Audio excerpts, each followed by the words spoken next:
Good evening and welcome. I'd like to resume the school committee meeting of Tuesday, July 24, 2018.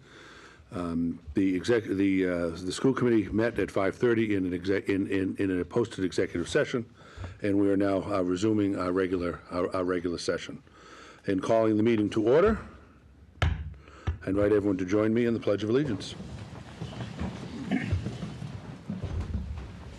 I pledge allegiance to the flag of the United States of America and to the republic for which it stands, one nation, under God, indivisible, with liberty and justice for all.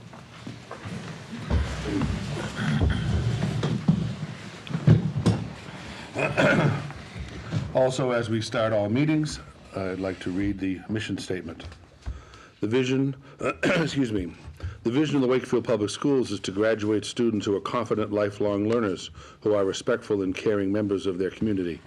Our mission is to prepare students for college, career, and community by providing rich and challenging curriculum, high-quality instruction, and educational experiences that meet their individual needs and interests. Thank you all again. Moving on, item number 5 is a public comment period. As we have at every meeting of the Wakefield School Committee, any member of the public is welcome to address the committee on any matter that is either on the agenda or not. So please come up to the table, introduce yourself and your address, and welcome. Hi, my name's Rhiannon Rossi. I live at 10 Converse Street, and I have 2 kids that go to the Walton School. And I'm here to speak regarding the Learn Anywhere project. I'm not a good public speaker, so I have it written down. No problem at all. Thank you. My daughter is on an IEP, and she receives numerous services, including extended year services, so that she does not regress. And I was very disappointed to learn that there was a vote to continue the program as is at the last meeting. And the vote was taken without any notice to the public, nor without addressing the numerous concerns that parents have expressed. I have written emails, I've had meetings, I have had a letter presented at the school committee meeting, and I feel like none of my concerns have been addressed. I've been asking these questions for months. I don't understand how a vote was taken saying that this program was a success without addressing these problems. It seems like the students that are on an IEP plan are being overlooked and discriminated against by not taking their needs into account. With the exception of Amy Purcell, I feel like it was really overlooked. I'd like for the school committee to answer my questions. If a child is on an IEP and the parent is not a special ed teacher, how is the school going to make up the days that a parent can't competently replicate? And how does this not put my child behind the mainstream student? My daughter cannot complete the Learn Anywhere assignments without help from me, and I am not equipped to provide this kind of instruction. My daughter receives specific instruction in school, and to give her work outside of her special education assistance is actually a detriment to her learning. As a result, I stopped participating in the assignments. I would really like to hear tonight in this forum when I am going to have an answer and a remedy. That's it. Okay, thank you. Yes, Susie.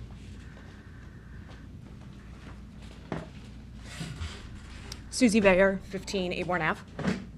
I came to last month's meeting and didn't speak during the public remarks slot, even though I had concerns about the materials provided for that meeting about the Learn Anywhere Snow Day program.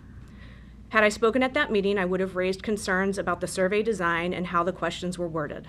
I would have noted that the materials provided only contained charts, that the materials didn't include any conclusions nor recommendations, and that nothing related to the comments the survey collected had been included. Instead, I opted to keep quiet because I had sent an email to central office and felt like there was more to be shared during the meeting, and I wanted to hear it. I listened to a discussion about the creation of an advisory board that would look at the data more closely, including the comments. I heard from many of the committee members about their opinions about the program, and then I watched the committee take a vote to continue the program for the next 2 years. I was surprised that vote was taken. It wasn't on the agenda to be voted on, and I didn't feel like the committee had enough information to make a decision. Data had been provided, but not synthesized in an organized way. No specific areas for improvement were identified. No recommendations were given for future changes. Comments hadn't been provided to or reviewed by the committee. Yes, an advisory board was discussed, but members weren't identified, nor was timing defined on when they'd come back with findings or recommendations. To be clear, I do not have a problem with the Snow Day Learn Anywhere program, but I am concerned about the process that was followed and the fact that a vote was taken to continue the program for the next 2 years. The survey results, comments, and feedback given to administration show that this program, as it was executed this last school year, did not work well for everyone. Yes, it worked well for most, but not for all. In the survey comments, people said that Learn Anywhere didn't work for them. People with kids on IEPs didn't get modified assignments to meet their children's individual needs or the services that they would have gotten on a regular school day. Working parents were expected to do their jobs from home on a snowy day, and helping their children navigate Learn Anywhere assignments created stress, a sentiment that resonated with me personally. Some families wrote that they only had tablets and no computers and had trouble accessing the Learn Anywhere website. And others had children who went to caregivers' homes on those snow days where no computer was available to do Learn Anywhere assignments. I know that assignments are not due on the next day to account for some of these concerns, but it does not diminish the fact that those parents don't feel like the program is working for them or their children. I know that administrators heard directly outside of the survey from parents with concerns about the program. Parents took time to write thoughtful emails and often come in and meet with administrators to discuss their personal experience. Parents also voiced concerns at June's meeting, sharing that the Snow Day Learn Anywhere program was problematic for their children for various reasons. A suggestion was made to limit the number of snow days to be made up and have the rest be Learn Anywhere days. This was a suggestion made by the parent who spoke at a previous meeting.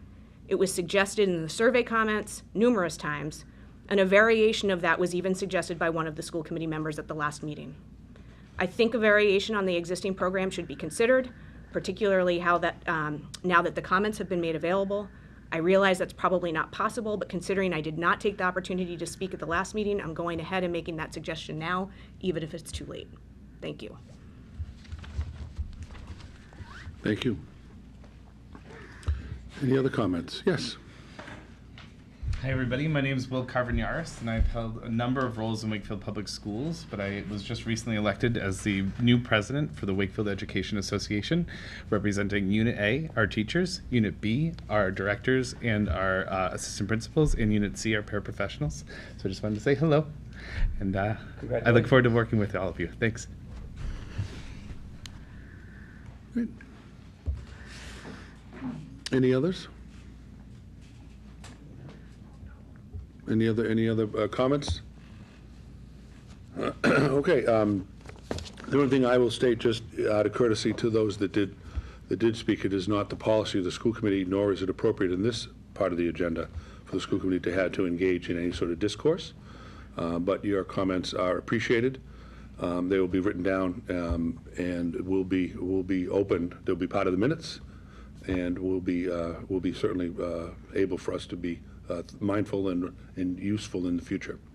To those members of the public that spoke with regard to the Learn Anywhere program, that is on tonight's agenda, item 9C. So we will be having continued conversation at that time. Okay, moving on. Agenda item 6, consent agenda. There is a motion. Mr. Callanan. Move the school committee approve the minutes of the June 26, 2018 school committee meeting as presented. Is there a second? Second. Any discussion?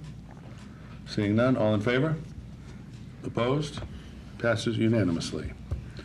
Item number 7, budget items. Mr. Pfifferling. Good evening. Thank you, Mr. Chair. In your packet, you have the final financial statements from the fiscal year 2018. These are our closing statements. Followed up in a moment, I'll have the transfers for the end of the year. There are no surprises in this, other than maybe we ended the year with a little bit more surplus than we had anticipated. The surplus in the school department budget, it was $72,567. In addition, there are some capital items that are put into our budget, but they're not in our local level budget here. That we don't report on a regular basis, but we did come in under budget on several of the projects, so there will be actually more money going back to the town than the $72,567, but it goes under other reports. So it'll be at least $72,567 from the school department back to the town. I think I can speak for me, Dr. Smith and Mr. Lyons, that it was important for us to make some effort to return some funds back to the town after their support in our special education stabilization request at the May town meeting. So, any questions on the end of the year report? Just comment that the, one of the reasons that extra money was left available was because of the transfer from the special ed reserve fund. Stabilization fund, correct. So, you know, we didn't need all of that money in the end, but we still needed quite a bit of it. Correct.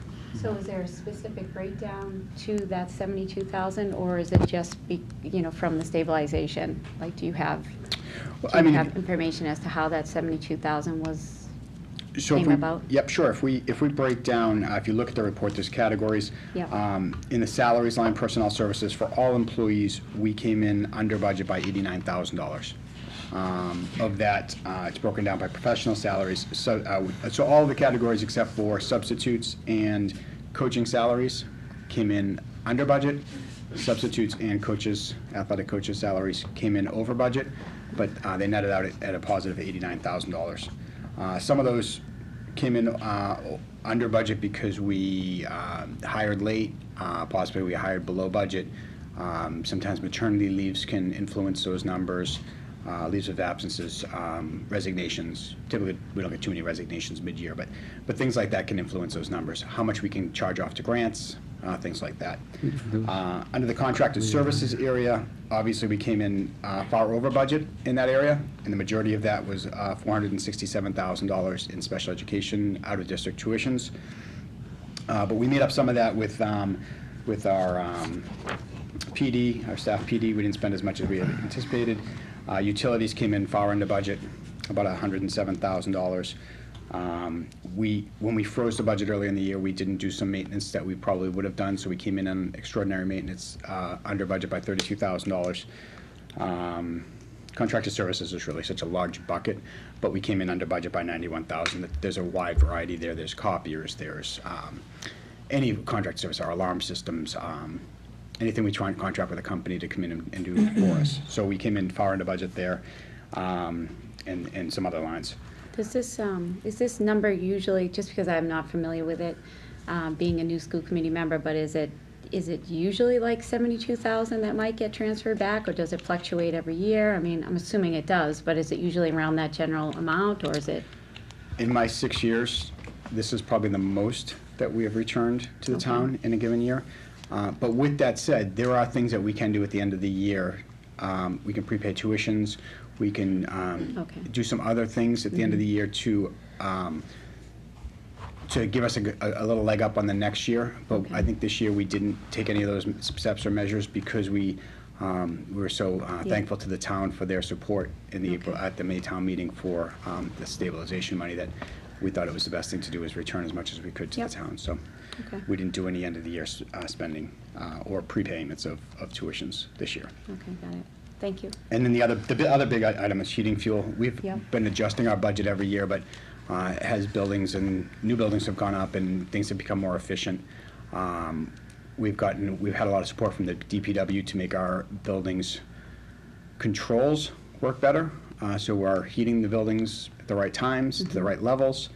Buildings aren't overly hot or overly cold. Now, obviously, there's still some exceptions, but for the majority of our buildings, they are on a much better system now, energy management systems. So we keep dialing that back, but we don't want to go too drastic. We've had a couple of warm winters, and we know that it won't be long before we get that cold snap to come back in. So we don't want to dial it back too much, but we have been cutting back a little bit every year on our utility projections. So that's, I don't know if there's any other questions, but that's kind of where the reports lie. There's some big buckets and some small buckets that attribute back to offsetting what mostly was out-of-district tuitions. Okay, thank you. Mike, I have a question. You had mentioned that it will be at least 72.5 that will be returned to the town. What does that mean?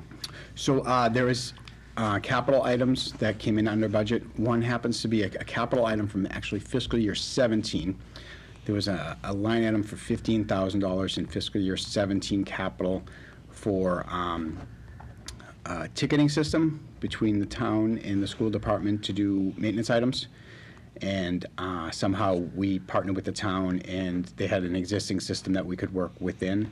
So we didn't use that 15,000. We did carry it last year, just in case.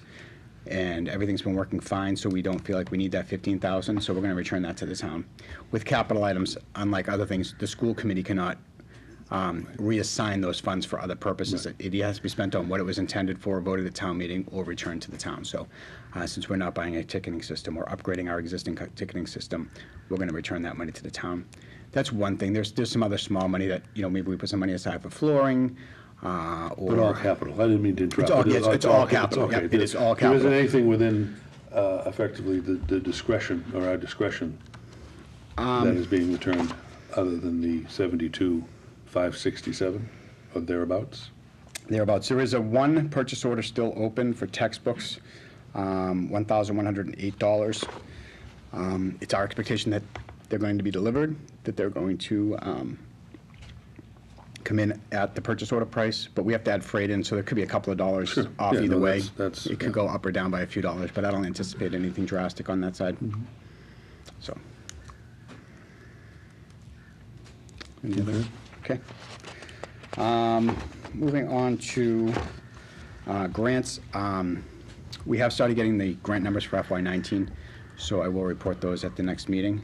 But for this year, we are carrying a little bit of a balance into next year on a couple of grants. Teacher quality grant, will carry a small balance of about 15,000 into next year. The IDEA grant, will probably carry, right now it says 42,000, but I think that'll be closer to 26,000. There was some purchases at the end of the year that aren't reflected yet. Title I, every year we carry a little bit of Title I. This year it's about $42,000, which is kind of surprising because we did have a cut to the Title I budget this year, but we had carryover money from last year. So we readjusted our budget for FY18 without taking into account purposefully that we had some carryover money from the year before. So it just gives us a little bit of a cushion. Since it's a 2-year grant, there's no, it used to be a 1-year grant. You spent it down at the end of the year, you lost it. Now it's a 2-year grant, so what you don't spend down in year 1, you actually start using that money in year 2 before you start using your new year grant, the new grant money from the new year. So we always carry a slight balance in Title I, and that's a pretty specific grant on where we can spend the money.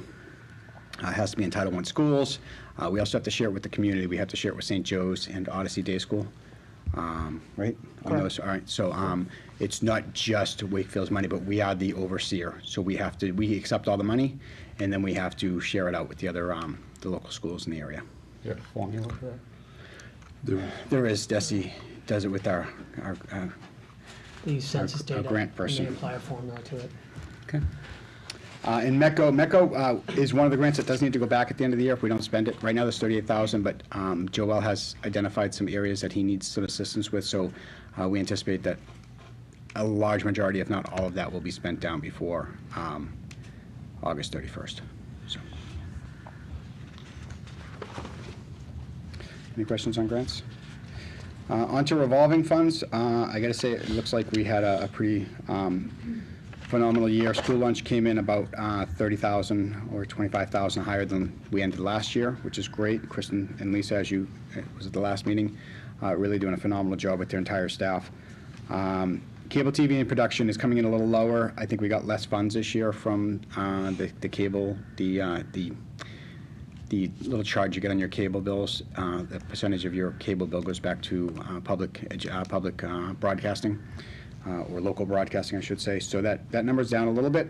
Not concerned. Still got $130,000 in there. It does pay 2 salaries, so one thing we do need to keep an eye on, make sure it doesn't dip too low, but currently we're okay there. Athletics came in about almost $20,000 higher than last year, so that's a good sign. Mr. Kinsman doing a phenomenal job. Building rental is flat with last year, which is good because we did use some of the building rental money to do some improvements around the district on a few of our theater items and things. So we're good that that's flat. Just hitting the highlights here. I don't want to spend too much time. Performing arts came in about $33,000 higher. That's visual and performing arts. That's our marching band, our percussion groups, winter guard, color guard, as well as our theater groups. So you know, we're in a good position with all those. And this is in addition to all of the reduction in user fees, so it's still a good balance. A concern of ours always is when you cut user fees, even though you get the subsidy, we built into the budget for all of our, to offset the cut in the user fees.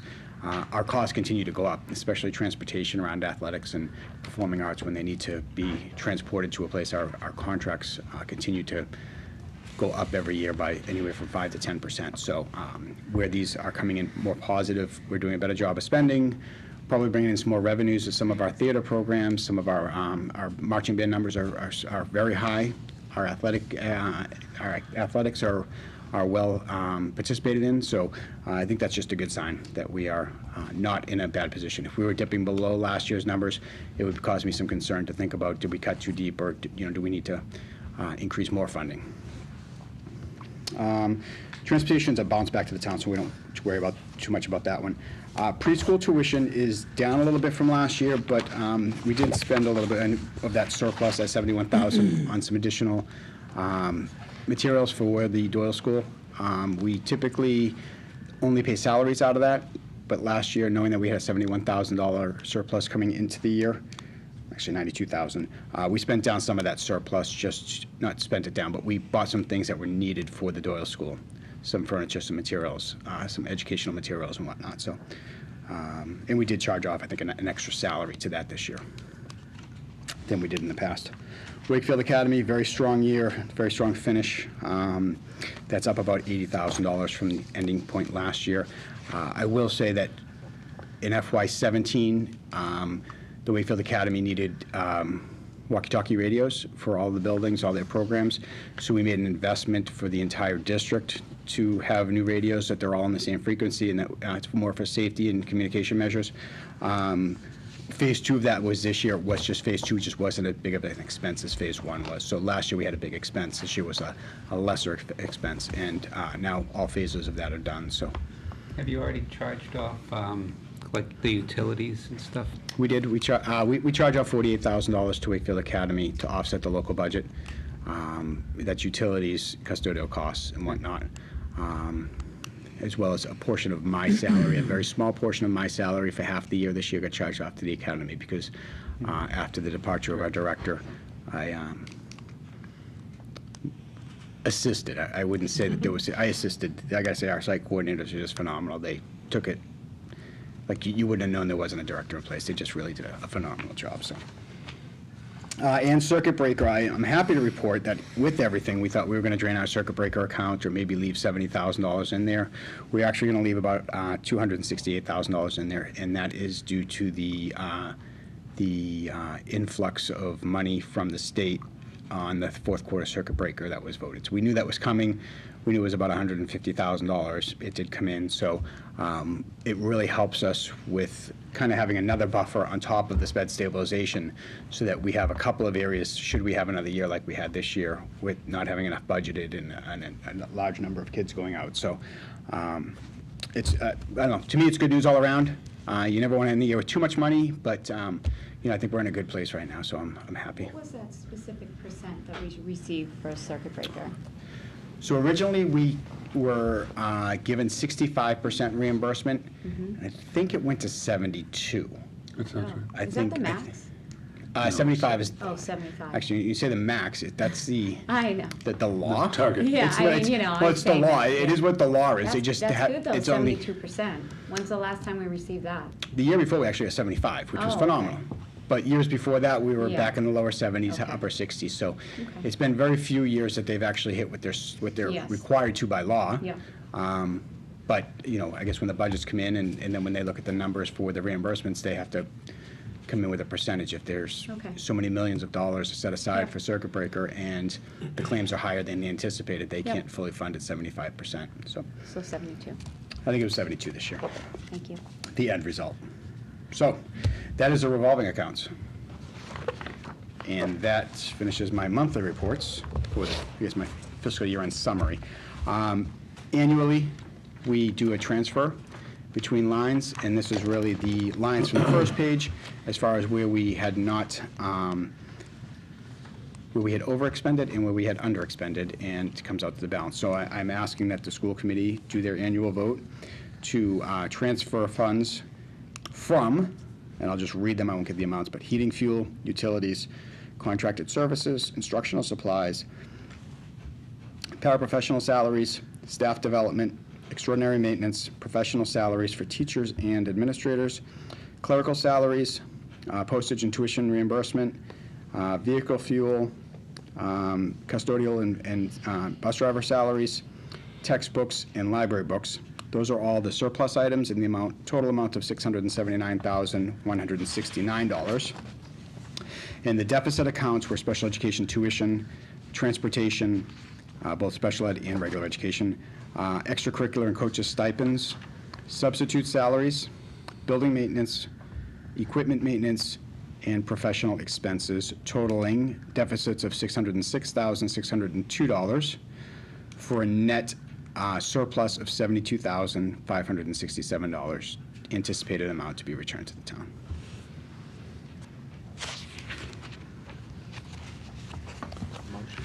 We have a motion.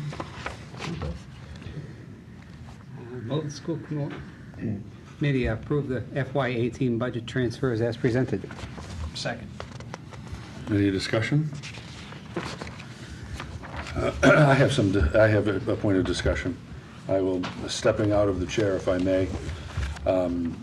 First, I'd like to compliment the administration and Mr. Pfifferling, and obviously the budget subcommittee for the grants and revolving fund management, as well as the management of the overall budget. This has been a difficult year in some ways, but in others, obviously, it's a fairly healthy year.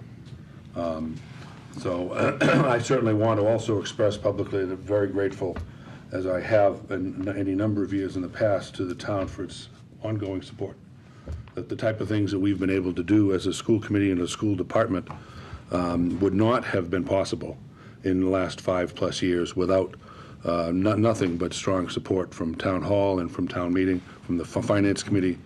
The advancements we've been able to do in teaching, curriculum, technology, facilities, athletics, user fees, buildings, current, future, is really just extraordinary. So I really want to express that very much up front, that I'm very, very appreciative, not only first and foremost as a parent and a taxpayer, but certainly as a school committee member for the type of partnership that we have built. I am, however, disappointed that we're leaving $72,000 on the table. I think that we, the school department, have far greater needs than to give back to the town $72,000 that we have over and over again talked about the amount of things that we leave on the cutting room floor when we present budgets that don't even make it publicly.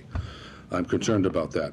I also think it needs to be noted into the record that we had froze spending mid-year because of a budget crisis. We cut several $100,000 from the budget because of what this was. So we have had a healthy year, and that's certainly a good thing. That is responsible management. And I'm nothing but complimentary to the administration and the budget subcommittee, but I'm disappointed that that we're seeing, that I, as a member of the general member of the committee, am seeing for the first time a return of $72,500.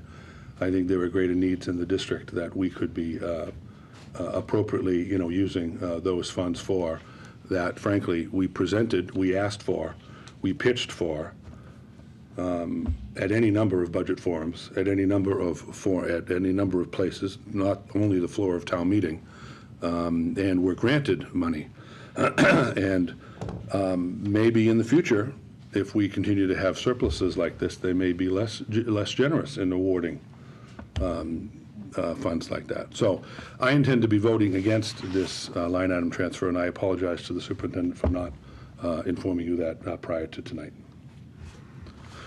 Motion's been made and seconded. Any further discussion? Seeing none, all in favor? Opposed? Motion passes 6-1.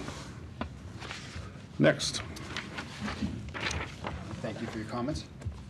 In your packet is just a annual summary of our gifts for this year. We are so appreciative to the community who raise funds, donate funds, and make a lot of investments in the Wakefield Public Schools that are not considered in our local budget. So all total this year, we had $66,574 in cash donations and $3,239 in valued items, gifts in kind.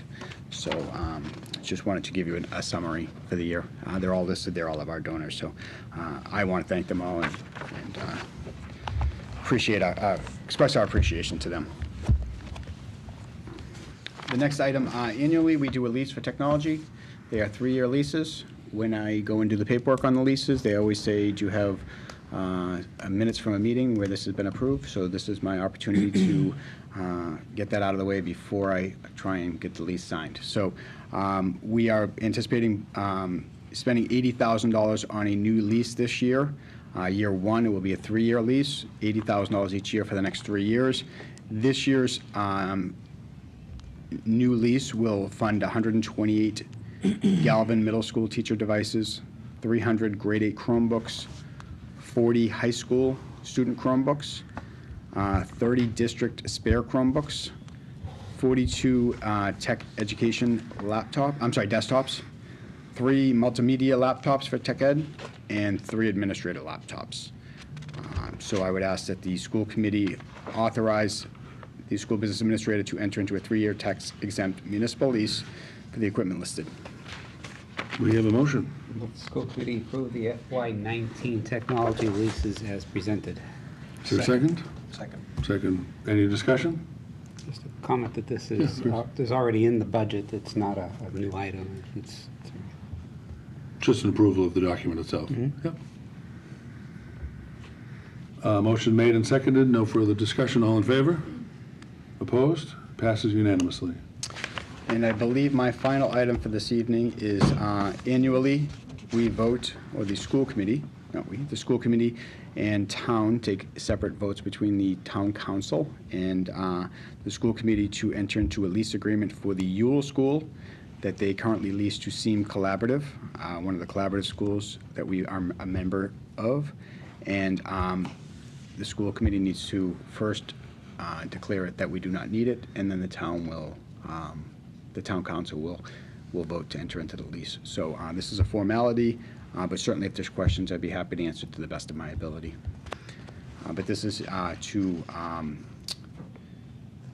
lease the Ewell School starting July 1, 2018, so we might be a couple of weeks behind on our vote, but to the Seam Collaborative, there are no increases in rates as set by the town administrator and his board.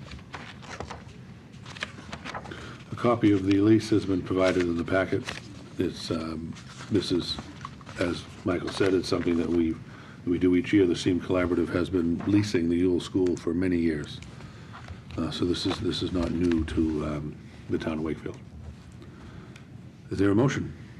Will the school committee approve the 2018-2019 Seam Ewell lease as presented?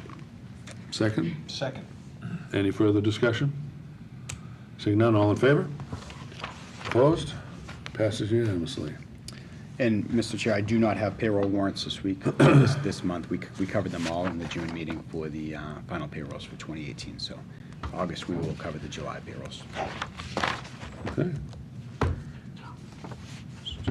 Oh, yes, Before we quick, move on certainly. to the budget, I was just wondering if, when I had my meeting with the superintendent, we spoke briefly, but can you give us a preliminary summary of our Chapter 70 and circuit breaker picture for FY19?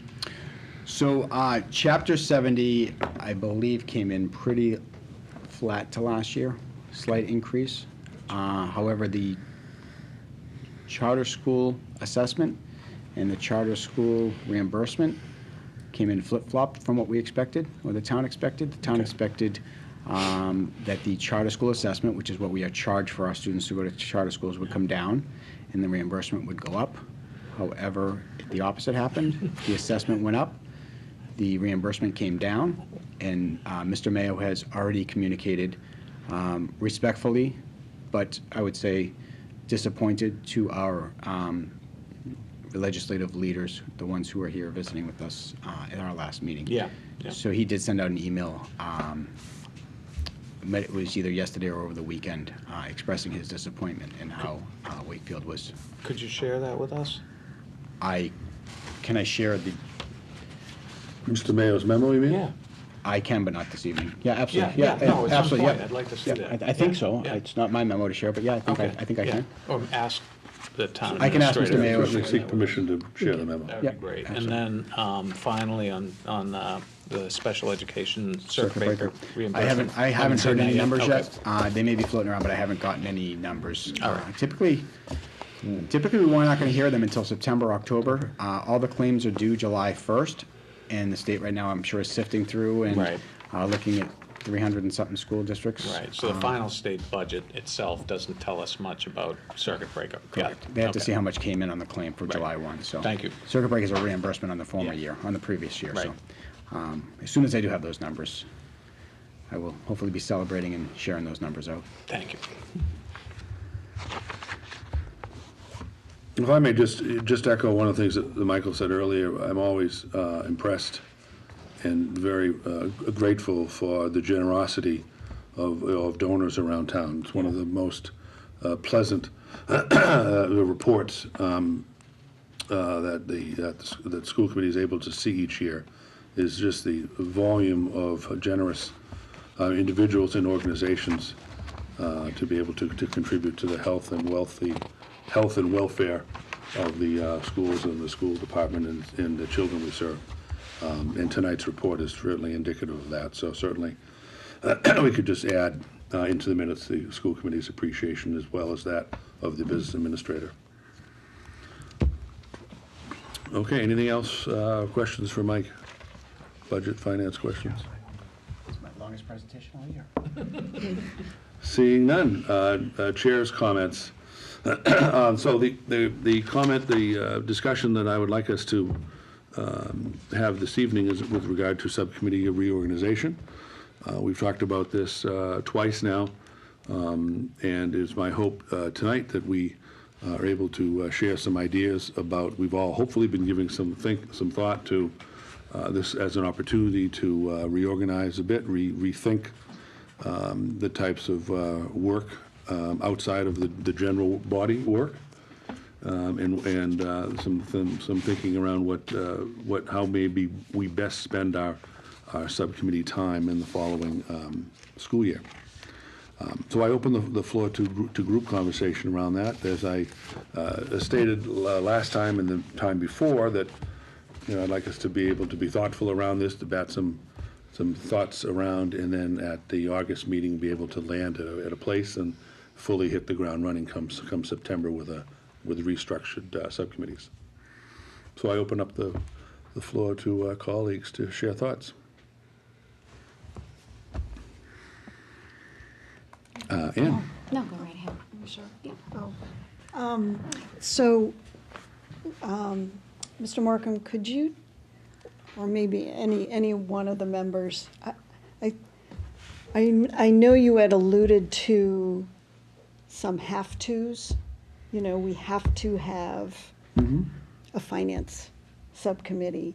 So I just want to kind of Okay, write that down so I kind of have an idea of where, if any, flexibility. I mean, I know there's flexibility, where the flexibility lies. Certainly. So the sort of have-tos, I guess I would say, because we have these subcommittees in our school committee policy, they are have-tos. They're not ingrained in state law. We as a school committee could vote to abolish subcommittees and operate as a committee as a whole. There's no state law that requires subcommittees as a structure, as an organization. But they are in our school committee policy book. So the have-tos with regard to that are for really the big three responsibilities that we have statutorily, that being policy development, supervision, evaluation of at a minimum, the superintendent, but labor relations with our collective bargaining groups, and finance and a budget subcommittee. Those would likely, I'm not suggesting any of those be abolished. In the conversations that I've tried to pepper us with, we've been, are there things that maybe are any of those agendas are too hefty? Do we want to parse some of that work out and share the wealth or share the burden? Or maybe that work is too sparse from time to time, and maybe we want to think about sort of beefing up some responsibilities. Quite often there are things that come about from year to year or time to time, whereas we may want to create an ad hoc subcommittee that exists for a year only, that looks at a particular task or particular project. We've done that in the past for things, whenever there's a building committee or a building project coming, there's often an ad hoc or a year-long or a lifetime meeting, in a defined lifetime.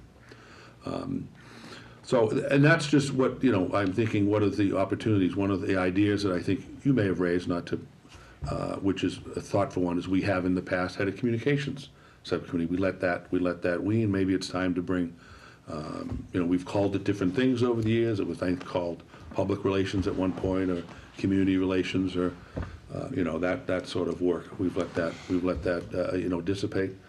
Maybe there's a new opportunity as we're seeing things that are going on in the community about the work that we do, and maybe we want to raise the bar on some of those things.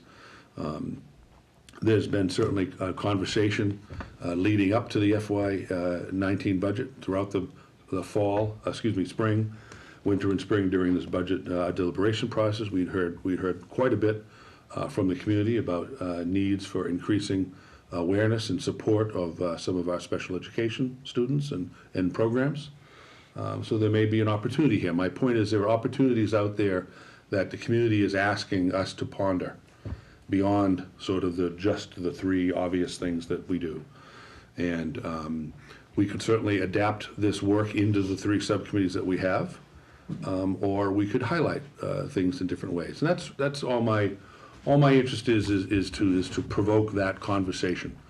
We may say, geez, let's keep the same three subcommittees, but let's focus them on a particular task or a particular concern the community's brought forward.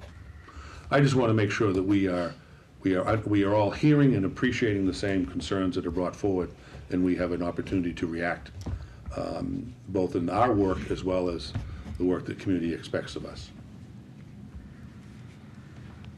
Yes? So I still feel like at our last meeting, I suggested like a student services subcommittee and or special ed. And I still strongly feel like that would be beneficial to the townspeople in Wakefield, and of course the students as well. And, I'm not that familiar with how the subcommittees, run or work, but if it's more like a general body where you just meet when maybe a situation arises, if that's like how policy is done, I'm not sure. But, where special education, it's a pretty big chunk of the budget. And, I just feel like it changes a lot, and the services change and the needs change. And I know that there's currently like a legislation that's happening right now where the state reps are going to vote for dyslexia. Hold on one second.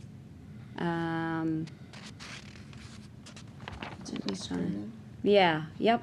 I can't find my notes.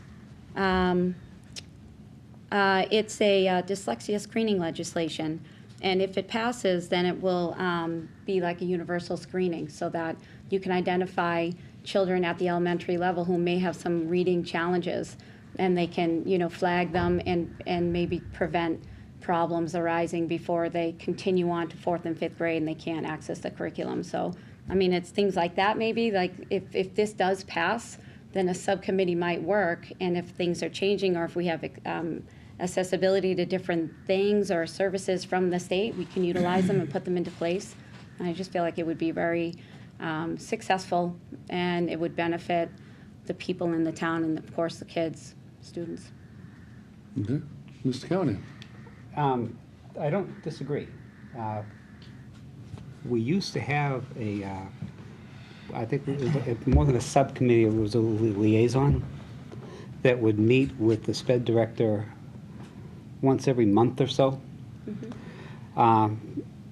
It was discontinued out of a concern for privacy at the time, in that role, I never wanted to know the names of the students. Right. I guess all I was more interested in knowing was, how many kids do we have coming up out of early intervention? What to be planning for budgetary implications.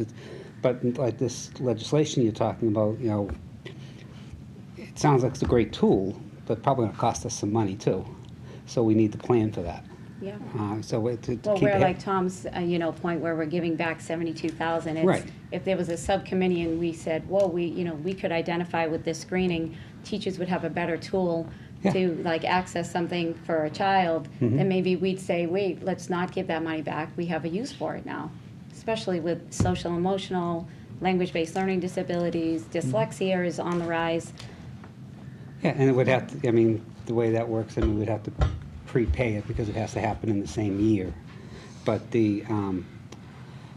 I feel as though in my conversations with Doug that I think that's focusing on the increasing impact of special ed on the school department is kind of like our biggest challenge going forward.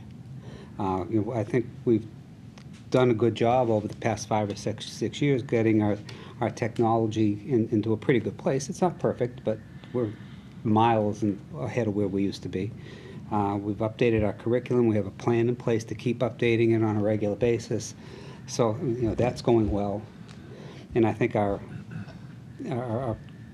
focus is going to have to shift more to the special ed things that are coming up, whether it be the Learn Anywhere challenges, whether it be unexpected move-ins over the summer, or things that have big impacts on the department as a whole, that we need to be in a better position to absorb. And so I think having a special ed focus is a good thing, but I think our old format of that liaison probably wasn't working well, and we need to come up with a new approach. I know, like with Learn Anywhere, it's, I know a lot of different districts reached out to Kim and, wanted to say, how are you doing this? It sounds like a great thing. We think we may want to implement that. So it was definitely successful. So she spoke to a lot of different districts and shared with them the information, which was great. But at the same time, with special education, there are a lot of districts out there who are making huge improvements and making a big difference. So I feel like we could be one of those communities to reach out to those communities that are doing it right, and then have the tools to maybe look into improving different things for kids with special needs. Yeah, Doug. So I appreciate your comments, and I know we've talked about this, and I know how passionate you are about special education. And so one of the things that I'm wondering about is, if we just focus on special education, will we be missing an opportunity to talk about student needs in general? So one of the things that I think you brought up a moment ago was, trying to head off and provide the services that students need, maybe so they can access the curriculum earlier, or they don't need to be kind of go on to an IEP. I think so. To kind of think in those terms, to think more broadly about needs, or to have a subcommittee that looked at student needs, right? And that would be for students that might present behavioral, academic, or social emotional needs, all three. Maybe students that are on IEPs, but maybe students that are also not on IEPs. Absolutely. And so, but to kind of discreetly just say special education, or to look just at language-based, I think we would be excluding so many other students that have needs that we're providing service for, and really trying to learn how to provide service for. So I think that it might be an opportunity for us to open up the lens a little bit and think a little bit more about Well, that's that. why I wasn't sure if it should be a special ed subcommittee or student services. Like, the student services could maybe reach that, be more broad. It could be language-based learning disabilities, it could be autism, it could be social emotional, anxiety, depression. It's things that definitely arise that we should make sure that we are certainly helping the needs of all the kids. Yeah. I love the idea. I think, Doug, you were you were getting to where I was thinking as well. There are vulnerable populations in our community, whether it is socioeconomic, Right. English language learners, Right. Students who are perhaps going to be first-generation college students. So I think, I mean, not to make it so broad that it It's almost sort of doesn't, impossible. it doesn't, Yeah, you know, it's it not isn't effective. workable. But there are, I mean, statistically, there are populations of kids and families that don't access the curriculum as easily. There are students who are dyslexic who take AP classes. Yeah.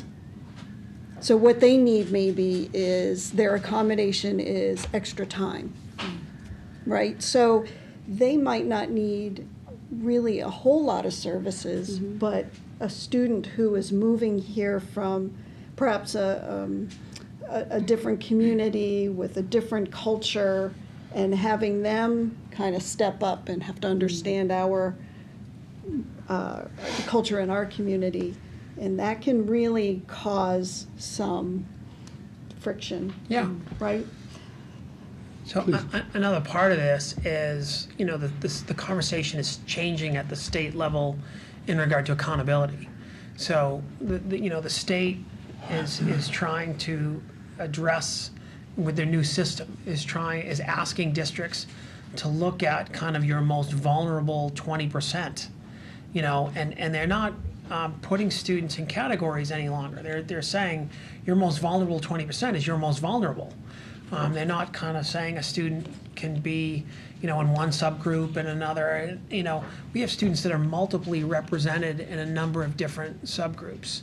And you know, when I was referring to this kind of notion of looking at or considering academic, social, emotional, and behavior, you know, as well as the cultural piece. And again, when I talk about student needs broadly, it could kind of cover or kind of be a lens to look at this, and what it may also be beneficial to think about this as a district in regard to how these populations, how we're serving these populations, because it's going to be part of the conversation that we're having in regard to accountability anyway. So it's just a thought. So I appreciate your comments, Ann and Amy. Good. Oh, Greg. So, you know, Doug, when your initial comments to Amy's proposal, it got me thinking, you know, we have an inclusion model. Right? And I think that establishing, and part of that inclusion model is working very hard to assure that special education students themselves and special education policy is not seen as other, right? And is not seen as its own separate set of priorities, challenges, opportunities, that special education students are part and parcel of everything that we do as a district. Right. So I think the danger in establishing a special subcommittee focused on special education is just that, right? It sends a message that this is, I fear that it would send a message that this is a problem, right? This is a distinct problem that Wakefield has, and that it's got to address it. And I don't think that is true. So, but then I go back to, you know, the alternative idea, which is, you know, a student services subcommittee, and I'm thinking to myself, well, that sounds good, but that's actually what we're supposed to be doing anyway as a school committee. I mean, if student services, if serving students isn't what we're doing in every meeting, then we're doing something wrong. So I'm not sure. I guess I would like to hear maybe from you, Amy. What is the problem or the particular issue that you want this subcommittee to address that can't be addressed through finance and facilities, labor and personnel, and policy and planning? So I just respectfully disagree with you, because I do think that there is a problem in Wakefield right now with special ed. I live it, so I'm more aware of it. Maybe you're just not aware of different situations, but being a member of the school committee, I've been, contacted by numerous parents in the last 3 months about so many issues that I'm kind of actually blown away about it. So just with my own personal experience and then having all these people come to me and voice their concerns, it definitely is social emotional. There's behavioral issues. There are kids who are out of district for behavioral, and they, not really behavioral, but they want to come back to the school. There's, the language-based learning disability kids who are dyslexic, autistic kids that right now, I just don't know if this district has the tools to service these kids the way that they need to be serviced. And in my research, I have found that kids who, with the universal screening, if they implement that from the state, children, who are screened properly early on, they can easily be remediated before grade 3 with the proper services. So, that definitely takes a lot of work for the district to implement these changes, because you have to bring in qualified people to actually, teach the children the way they need to be taught. And also the training of the teachers is huge too. And it happens in other districts. So I do feel like, just to answer your question, in general, just from the community and the population that has reached out to me, and the population and the community that I'm involved with because of my own personal issue, is very prevalent, and there is a problem, in my opinion, in the district. Greg? So I totally understand that. I guess, I think we're talking in different terms. So I don't disagree with anything you're saying, but what I'm saying is that the problems that you've just described are problems that every school district in Massachusetts has in managing a difficult set of public policy challenges and educational imperatives, right? So I guess what I'm saying is that the problems that we face as a district are not extraordinary. They're not, and I think we've demonstrated that. We demonstrated that with the budget conversation, and the many conversations that we had through developing our spending plan and our budget over the last year. I think we demonstrated it with the data that we presented, the comparative data with other districts. So, I'm not arguing that we don't have problems managing special education. I'm arguing that we don't have a distinct, unique problem that distinguishes us as a district from other districts, and that is so pronounced that we need to spend and create a whole separate category of attention on it. That's all I'm saying. And the other thing that I worry about here is, because of the danger with the way school committees operate is that they start to get into micromanaging, right? The kinds of things you were just talking about are administrative challenges, right? Now, part of our job as a school committee is to manage, oversee, and guide our administrators. It's not to micromanage them, right? And that's always a danger with subcommittees, both like everything from budget to policy. I think we have to be very clear about our role here, which is oversight, guidance, and planning. It's not getting into the weeds of how special education administrators are handling individual cases, right? So I just have concerns about establishing a special education subcommittee at a time when we're really trying to give support and guidance and direction to our administrators rather than going too far in focusing on administrative tasks. I don't know if that's the right way to put it, but that's a general concern of mine with this too. Okay. Anyone else? Yes, Ann. I was just gonna Colleen? say- Go. Oh, okay. Okay. I think specifying specific groups might be the challenge. However, we do have vulnerable populations, and I think we need to have opportunities to have policy that guides us with those vulnerable populations. I do agree, though, with Greg that we can't tell the administrators what to do. I agree. We do need to be, that's a tough job, but I think we need to be really careful about that. But I think, I'll just illustrate a real quick example. The school district I work in recently implemented a program called AVID, Advancement Via Individual Determination. It's been around 30 years, and it's for students who are traditionally underrepresented in colleges. And you would think the district I work in is relatively affluent. There's pockets, though, of kids who don't have that college-going conversation.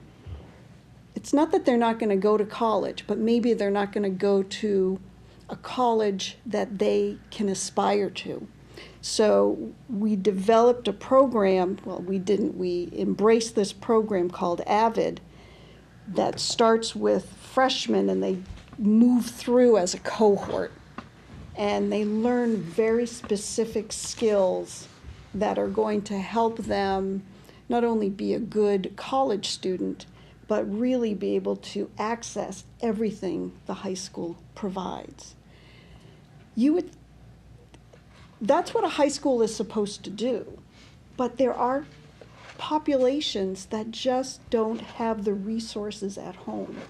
And the parents want that to happen, but they don't know how.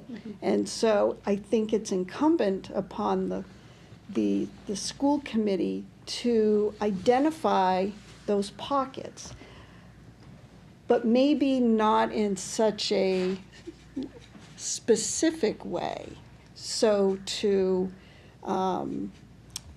lose ourselves in the weeds, I guess, you know. So that's what I was thinking in terms of more of maybe it's that bottom 20%, whoever they are.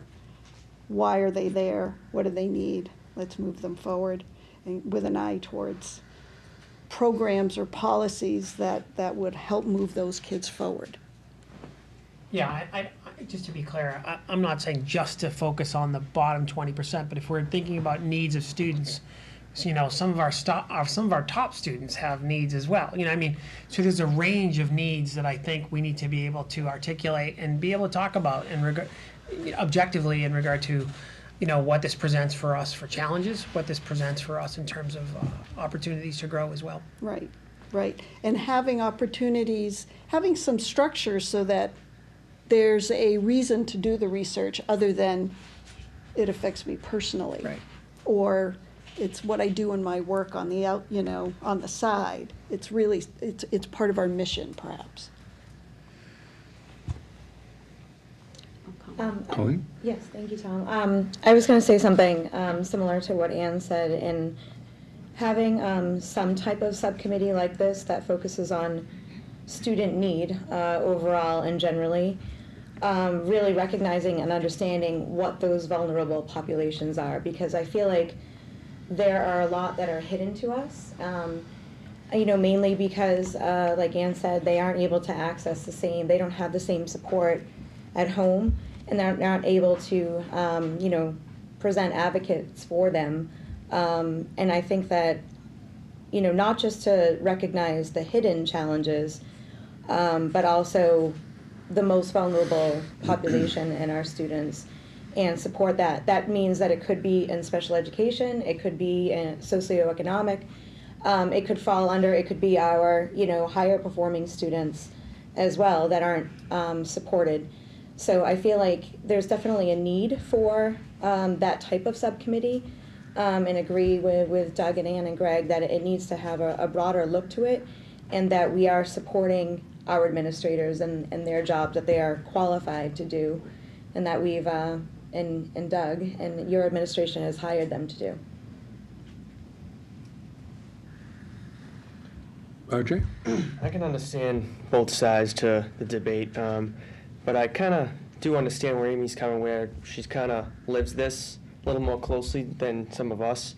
And whether it's part of a subcommittee, or maybe just getting together with Doug and the assistant superintendent quarterly or something, just to kind of informally have the conversation about what she sees, on a daily and a weekly basis. And, her kids are going through this, so she clearly has a lot of support, in the community with, the same kind of challenges, and she kind of sees it more than us. So I don't think it hurts to, if we don't have it in a subcommittee, maybe at least have an informal meeting with, I hate to put more work on your plate.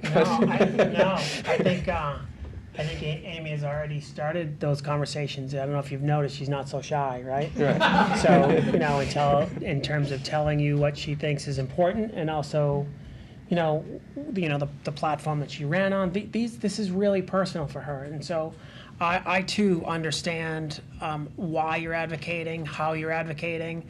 And so, and I think that that's important. And I think we need to be able to have those conversations. But my feeling is it might be too discrete, too narrow to just say, just to focus on just special education, because we have students that have needs, and you reference this, which is an important piece in your comments, which is, how can we provide the support that students need in a timely manner? How can we identify? How can we respond? In a timely manner. These things are really critically important. And I think that they're also linked to some of the comments that you heard from parents earlier. So I don't disagree with your feelings and your advocacy. I do think in regard to a subcommittee, to just dedicate it to special education, I think it's too discrete, and I do think it kind of gets into kind of the management and administration, which is what I think we are supposed to do. And so that's just my perspective. Greg? So I think, maybe I can try to bring us to consensus here, because I actually, as I'm listening to the conversation, I think let me just propose this as a hypothetical, a subcommittee on vulnerable students, right? A subcommittee that both identifies, that seeks first to identify and define students who are vulnerable in our school system, right? Across, all the things we've talked about tonight, special education, students with disabilities, English language learners, whatever those categories are, right? So that we could clearly define that group, and then we find out as a subcommittee what we're doing now to support those students, right? And what are the things we need to work on together, right? As a district, and then sort of develop kind of a long-term plan for bringing that information to the school committee as a whole. That could be a powerful and really meaningful new direction for the school committee to go in. So in general, I would support something like that. I also think about RJ's comments. I feel like we're kind of cutting into what our jobs are. This is so we are supposed to report this to you, and so I feel like, and we're open to this. And so, could it be a quarterly meeting? Does it need to be a subcommittee? I don't know. That's a question I think that maybe the committee can discuss more. Yeah, because that's why I was saying maybe when things arise, when things happen like last year with the unanticipated out-of-district placements. Correct. I mean, we weren't it happened. So maybe if we had seen that coming, we could have done something to prevent it. I don't know. So it's that's one typical example that I have based on what happened last year. But that's but that example, I think it's important to note, right? And so one of the things that we do in regard to our budgeting, we budget for what is known. Mm-hmm. And as other things arise, and as we respond in a timely manner, if that then means that a student needs to be outplaced to be served, that's a decision that's made by a team, okay? And that's the appropriate response to that family and to that student, right? And so, to kind of build around that or to plan is so I guess I want to make the point, you know, how those situations were handled last year was exactly like they were supposed to be handled. You know, student needs arise, and we need to respond.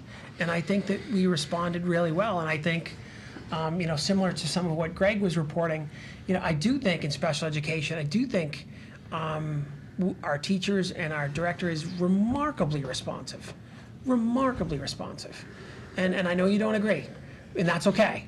Okay, but you know, I have to tell you that there's more to this conversation that I look forward to kind of working with the committee and with you to kind of to learn more and to communicate more about. I just have like one comment with, like, say, the facilities subcommittee. So, you know, if we were going to build something, or if something was broke, say something broke, you know, and would someone come to you and say, we've got a problem, something is broken, and you may receive the details of what is going on. You know, so I kind of think that it would be more similar to that, where looks like we have a problem, something is broken or whatever, and this is what we're thinking about we need to do to fix it, and then that's when the subcommittee is made aware. I mean, obviously, I'm just trying to think of it as a facility situation. Delicate balance, though, with the privacy. Well, also, that's a good analogy, because I think what happens with facilities is right. So you know, when I'm just trying to think of there's the distinction between operational at the staff level, the leadership level, and then the school committee, the policy level, right? And so with the finance and facilities subcommittee, you know, we don't hear from Maria about all the stuff that's going on with facilities in the various buildings. We'd spend all week going through that stuff. But what we hear is when it gets to the point where we've got to make a significant investment or reinvestment in something, or we've got to change a policy, you know. And so I think that's thinking about that parallel. I think that absolutely could work in this instance, and it's just trying to find that right place where the school committee's role is appropriate. Okay. Well, thank you all very much. I think this was a terrific, robust exchange over the ideas and thinking about the work that lies before us for the next year. So from this, the superintendent and I will meet as we do in preparation for our next meeting. Oh, I'm sorry, Ann. I just wanted to circle back Certainly, I apologize. to my initial comments about a community engagement aspect. I think communications is fine, but I don't think that's the entirety of what needs to happen. I think it's more of a back and forth, an engagement, and I'm not sure how that could live out, but sometimes it would be helpful if there were a forum where, and I'm not sure where the legality is around open meeting law, but let's pretend there were two school committee members who said, we're going to be so-and-so place for coffee. If you have questions, come and ask us. You know, that to me is engagement. That's an opportunity for the people who, you know, may be the same folks who do public comment, but then they're not going to hear back probably direct specifics that can't be discussed without committee buy-in or approval, but they could explain the reasons around a decision or provide context, something like that. That's not that I want to necessarily volunteer everyone for like 2-hour coffee hours every Saturday, but so I'm not sure it would even be a school subcommittee, a school committee subcommittee, but I just think it's so important that the message get out to folks, or a back and forth can happen. I have a question. What do I do? You know, who do I call? Well, they can call us, but sometimes it's a lot easier to talk in person and maybe have another person with another school committee member with them. Yeah, that's a good idea as well. Okay. Yeah. Thank you. Okay. So what I would propose that Doug and I will meet in preparing for the next meeting, come up with a, for the sake of kicking off a conversation, come up with a written proposal for some subcommittee structure, taking all of this input, and then we will discuss that and vote to implement that or whatever may come about as amendments from the floor at the next meeting. Okay? Well, thank you very much. I hope this has been very, very enlightening for me. This is why I encouraged us to go down this path over the course of the last couple of meetings, because I think being responsive to what the community is asking us to look at across the board is a critical piece of what we need to be doing. Very good. Thank you all. Agenda 9, Superintendent's Reports and Recommendations. Mr. Lyons. Thank you, Mr. Markham. What I'd like to do is I'd like to have Cara Morrow and Matt Carter come up to the table. Right? We'll kind of have a twofer. And I'd like to introduce them to the committee and to Wakefield. On the right, Matthew Carter will be the new director of Wakefield Academy. His responsibilities will also include to work with district data and kind of tracking and helping us with that, and also emergency management. In a moment, he'll introduce himself and tell you a little bit about who he is and how he thinks he can contribute here. And also Cara Morrow, who is our new assistant superintendent.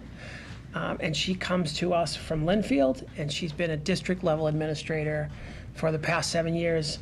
And to be honest, I could not be happier to be able to hire more talented people in our district. I'm really, really excited about introducing them and having both of them be a part of our executive team. So, Matt, maybe you could introduce yourself. Sure, yeah. So I just want to start by thanking you for your time tonight. I am just unbelievably honored to be part of Wakefield Public Schools. I had a very brief induction about 3 years ago. I was a finalist for the principal job at Walton Elementary, and I stayed connected with Wakefield Public Schools, and sometimes things just happen to come back full circle, and in this case it did. I am originally from Canada. I am an educator by trade, so I was a teacher in both a high school and middle school. And I am a graduate of the Harvard School Leadership Program. So from there, I've worked in schools in Lawrence, I've worked in Milton, and I've worked at a middle school, high school in Alberta, Canada.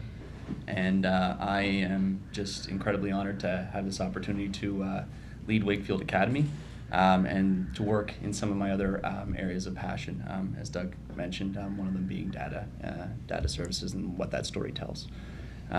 So part of what I've done to this point, I've reached out in regard to registration for Wakefield Academy. I've sent an email to our parents just introducing myself and then trying to spark enrollment. I'm looking for opportunities to bring enrichment to our school. I ran enrichment when I was in Lawrence before and after school, and I'm looking to just really beef up the opportunities that we currently have in place. I've been meeting with community partners, trying to spark their interest and hopefully build a commitment out of them. And then in terms of data, I have been reviewing the Learn Anywhere data. I've read every single comment at this point, so I have some knowledge about that, and I will be working to make sure that those voices are heard. So that's where I'm at right now. I'm very approachable, very responsive, so if you need anything out of me, please do not hesitate to reach out. Yeah, just thank you so much for this opportunity. I'm just incredibly honored and humbled to be part of Wakefield Public Schools, so thank you. Welcome. Great. Well, I'd also like to thank you all for having me here tonight. This is an incredible opportunity for me as well. I have to say I was very excited to apply for this position, and each step of the way through the interview process I became more and more excited with the people, the great people I met, the teachers, the curriculum directors, administration. So I thought I would take tonight just to expand a bit upon my last professional experience, which was the past 7 years in Linfield as a Director of Student Services. Within that role, my primary focus was special education, but given the size of our district, other responsibilities fell within my department as well, and those included oversight of our English language learners, our integrated preschool, guidance and nursing at one point. At one point I was involved with our METCO program support. So it allowed me the opportunity to see the district in a wide variety of ways. Also, I was often district liaison to the Department of Elementary and Secondary Education with regards to compiling data collection for the district, as well as circuit breaker reimbursement and grant writing. I think the thing that I'm most proud of coming out of Linfield is the relationships I was able to establish with our administrative leadership team, which consists of principals, directors, my superintendent, the teachers, the parents, the students. It was just a wonderful place where we were able to get to a point of total collaboration throughout the district. And that was really how the work got done. We were able to do so many great things within special education and beyond. And I think a lot of the work was focused on bridging that gap between special ed and general education, and that shared ownership across the district to say, you know, we're all in this together, these are all of our kids, and creating that alignment of supports throughout the district. So that, you know, I'm absolutely proud of. I think that helped me to grow as an administrator. I think those skills of collaborating and working well with others will translate really nicely into this role, which consists of doing a lot of that across the district. So I couldn't be happier to be here. You know, I've tried to do as much research as I can. I live the Wakefield Public Schools as a parent, but I've also tried to dig a little bit deeper as I prepare for this role. And I'm really excited about the conversation around the instructional strategy and social emotional learning. And I look forward to getting to know more as I start the position. If you have any questions, I can certainly expand. Any questions or comments? Probably not fair to grill you on day one. So. It's okay. Give us a chance. We'll save that for September. Okay. Well, aboard. Congratulations. Thank you. yeah, certainly. Let me just say, certainly, if I may, on behalf of all of us, well, certainly a great welcome to both of you. Thank you for your interest and your enthusiasm in Wakefield. We've got a remarkable school district, an extraordinary town, extraordinary students, extraordinary teachers and support staff. It's a great place to be. It's a great place to work, and we're really pleased to be welcoming you tonight and to our school department.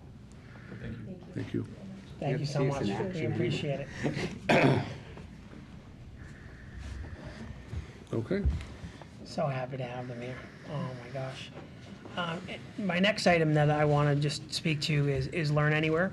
So in the packet, I provided not only the data and the graphs that were provided in our prior school committee meeting, but also the parent comments as well. And as was kind of noted by Matthew, we are going through all of these comments, but I think it's important to say, if I could back up for a moment, I want to thank the parents for your comments. I appreciate it. Thank you for coming and being able to talk about the challenges. I do think that the things that you bring up are our responsibility to work through and figure out. I appreciate your comment, Susie, around the program as a good program for the majority of kids, but we do need to figure out what does all mean. How are we serving students that need different types of learning, and how are we supporting them not only in school but outside of school as well. And so your voice and your comments are really, they're not missed on me. In fact, they weigh very heavily, and this is one of the most important things that I feel like we need to address in the fall. And so And the plan is to do that with the advisory committee and to really look at what learning looks like for all students, especially vulnerable populations outside of school, to look at access, to look at what engagement looks like, to look at how students might have difficulty kind of initiating and being able to participate in the assignments that are given. So I do think that your comments that were made tonight, your comments that were made in surveys, the emails that you provided, the emails that you read earlier in the year at school committee are all really a prompt for us to really respond to improve the program for your children. So I look forward to working with you, and I look forward to the opportunity that I hope that you'll give us to kind of do that for you.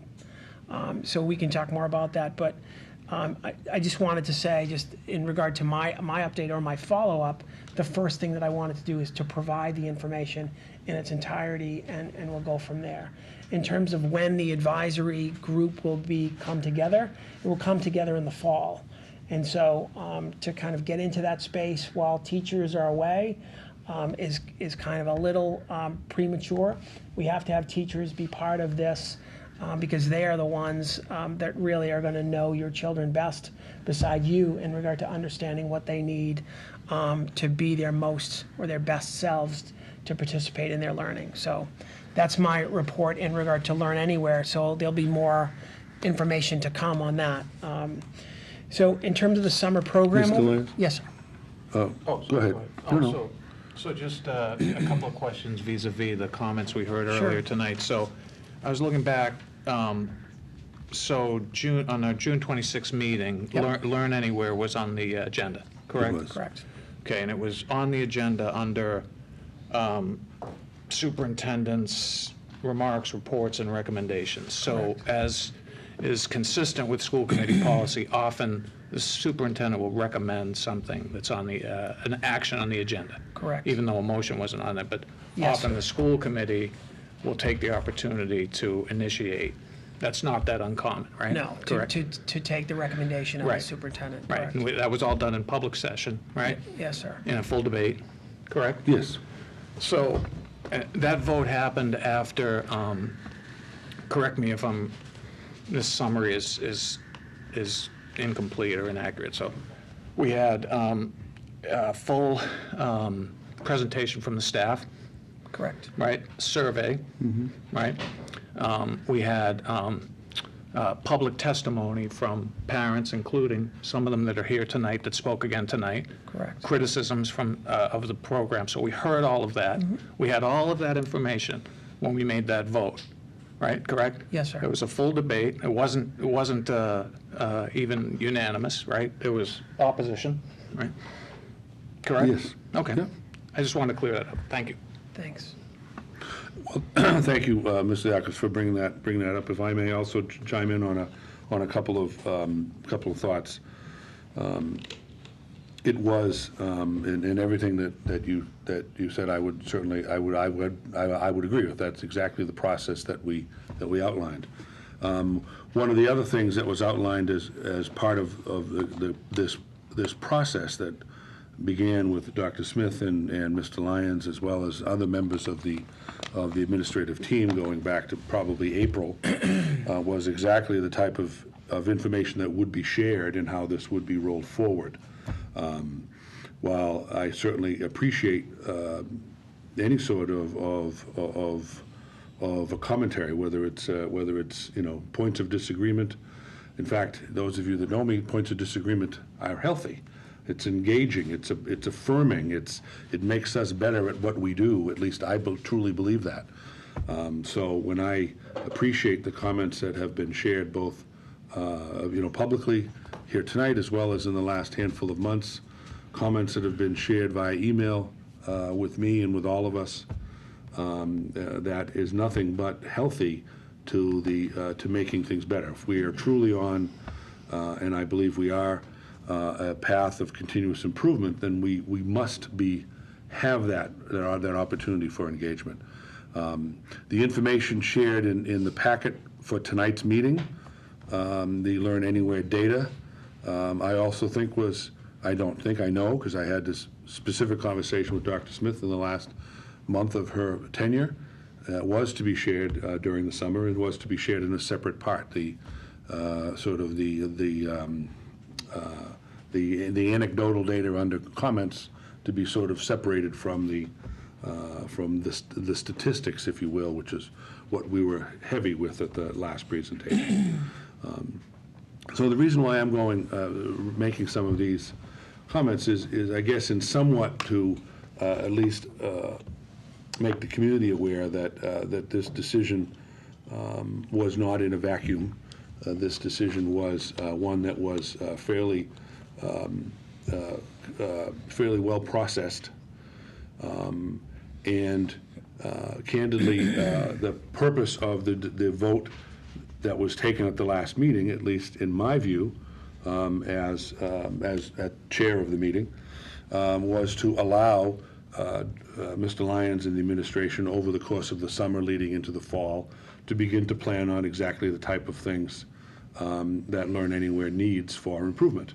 Correct. That there are 3 parts to Learn Anywhere. We were talking about all 3 elements of it, although certainly the snow day piece is obviously the larger of all of the 3 in terms of the discussion and the needs, and that's certainly understandable. I think that by, at least in my view, by the committee affirming Dr. Smith's recommendation to bring this forward, to continue this as an effort and an initiative of the district, hopefully is allowing the administration to lead into the fall with exactly the type of things that are needed to prepare for the creation of an advisory committee and to charge that. One of the things that Mr. Lyons and I have talked about also for what the school committee's next role may be, and I will say that, I will then sort of announce that tonight, that our next role in this matter will be to charge the advisory committee.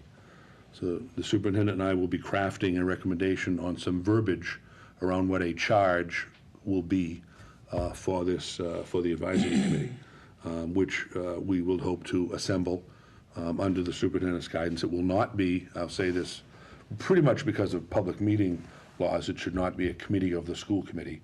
And then there's all the trappings of, which is all appropriate, but nonetheless all the trappings of open meeting law and those sorts of things fall within that. I think to have the type of candid engagement and that this committee needs to have to bring recommendations back not only to the superintendent but back to the committee and back to the community, it should have the capacity to have some discretion within its conversations.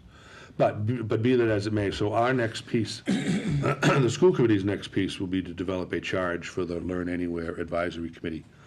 And I guess just in summary, that the overall positives and strengths of the Learn Anywhere model, at least from my view, and I think the collective view of the committee, and certainly anyone can correct me if that's incorrect, but I think the collective energy behind it was that this is too positive and too good of an initiative to not make it better, to not seek improvement to the type of holes there are. And we do recognize that there are holes, and there are holes in any model after the first year. So the type of things that we're bringing up, that are being raised by community members, by parents, by staff, by the data itself, is telling us that by and large, without any, putting any statistical numbers to it, because this isn't an election, there is nothing to win or lose here, but by and large, this is overwhelmingly supported. But there are holes, and we need to be attentive to what, regardless of the minority number. So, be that as it may, I'm hopeful that this conversation continues and gets more robust and gets greater sense of community around it. Having the staff and teachers back in full session come September will only make that more engaging. I agree.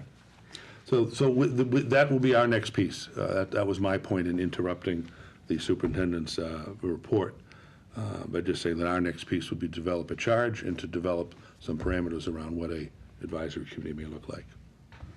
Ann? Just a quick question about the composition of the advisory committee. There won't be a school committee person, but there'll be administrator. Not necessarily.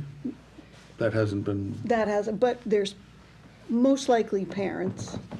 So I'm just wondering kind of how, if somebody, say, wanted to be Yeah. able to participate. I think that that's one of the things that I need to work with Tom on is, you Yeah. know, how big is too big? Yeah. How small is too small? You know, I mean, you know, sometimes if groups become too large, they become too cumbersome just in regard to their ability to process information and make decisions. So I think one of the things that I think we'll be working with Tom on is really the size. My guess is that the size of the committee will be anywhere between, you know, 10 and 16 people. You know, the plan is to have representation from all levels, and to have a student voice included in this process, parent voice included in this process, as well as, of course, teachers and administrators, right? And so that's just some very quick general feedback, but I think you'll be hearing more about that as we move forward. Thank you. You're certainly welcome. thank you, Doug. Oh, you're certainly Please welcome. continue. Thanks. So my other comments will be brief, just in regard to summer programming. I'm very, very pleased to report that we have over 300 students that are participating in summer programming for extended year services, as well as summer services for enrichment as well, at the Galvin Middle School. And it's really an amazing place to be. We're thankful that so many of our teachers and our paraeducators are supporting and continuing to teach in the summer. It really makes a difference for our kids. And for the size of the program, it grows every year. And we're really pleased to be able to offer that to students. It makes a tremendous difference in regard to them not kind of regressing and continuing to learn over the summer and come back to school prepared and kind of ready to kind of start right away in September. So we appreciate all the work that's happening there. For the last 2 years, I don't know that we've shared, but I feel like it's important to share that for the last few years, we've had a grant-funded program for our ESL students, and for each of the last 2 summers, we've had about 10 students participate, which I know Anne brought up vulnerable populations or students that have needs. Really particularly pleased to be able to support students that some are just newly moved into the district, speak very little English, and we're able to kind of get them into a program straight away. We have an ESL teacher that's working in that program, and again, it's grant funded, so it's not part of the budget, and it's not, it doesn't come from Wakefield Academy, and the students are not charged to participate in this service or in these classes. So we're really pleased about that. There's a number of curriculum workshops happening in the summer with our new social studies curriculum coordinator on board. Jason Pavey, has hit the ground running and is collaborating with our other curriculum coordinators, and we have work going in all 5 content areas on curriculum mapping, instructional practices, as well as some special education work happening as well. So we're very pleased to report that. So that's it for my comments. So thank you very much. Very good. Any questions for the superintendent? Seeing none, moving on. Item 10, subcommittee reports. Speaking of subcommittees, I don't think we've talked about that enough tonight, have we? Finance and facilities, Mr. Callanan. We did not meet as a subcommittee. Mr. Liakos had a conflict at work. I did have a conversation with Mr. Lyons, Mr. Pfifferling, in regards to their preparation for tonight's reports, and I think you've got all the information. Very good. Labor and personnel, we have not met either, so the report from last month stands as well. Policy and planning, Ms. Fortier. We have also not met. Well, the benefit of the month of July, I guess, right? Okay, fair enough. Item number 11, future dates and agenda items. Next scheduled meeting, Tuesday, August 14, 7:30 here at WCAT. Anyone have any future agenda items that they would like to suggest be brought forward in the future? Yes, Mr. Liakos. Not an agenda item, but I couldn't recall. I know we talked about doing a retreat. Were you thinking about doing that in August or later in the fall? I was thinking later in the fall. In the fall, okay. Right. Yep. Okay. Anything else? Seeing none, go around the room. Number 12, school committee comments. I'm now supposed to come up with a second creative idea so we don't always do the same thing, right? This is. Do you have a good idea for me? This is what I do in my class. I teach popsicle sticks, people's names. You just pull it out randomly. So I'm going to come prepared with something like that for the next I've been meeting. tting a lot about this, Tom. Okay, I appreciate that. That's a terrific idea. So I'm going to be prepared for that next I'd time. second it if it includes the popsicles. If it includes the popsicles as part of the. So no, I think what we might do tonight is maybe we will alternate like you do at maybe a wedding party, do boy girl type of thing. I don't know. Anyway, it doesn't matter. Any volunteers to go first, and then we'll go forward that way. Seeing no volunteers, Mr. Liakos. I have no comments Okay, tonight, thanks. Ms. Fortier. I don't either. Mr. Callanan. I am talked out. Ms. Guida. No comments. No. Mr. Massey. All set, thank you. Ms. Purcell. I just actually want to thank the parents who came here to share their concerns about Learn Anywhere. I know it's not easy. And it was nice to meet you, Matthew, and Kara, who is not here anymore. Congratulations, and thank you for introducing yourselves tonight. Thank you. Yep. And that was a terrific summary that I was prepared to make, but I will echo Ms. Purcell's comments, and thanks to all for coming, and congratulations to Will, the new WEA president. Look forward to a healthy and busy year as well, the negotiations before us. So, with that before us, item number 13, adjournment. We have a motion. Move the school committee adjourn its meeting of July 24th, 2018. Is there a second? Second. Further discussion? Seeing none, all in favor? All opposed? Passes unanimously. Good evening, everyone. The gavel, no.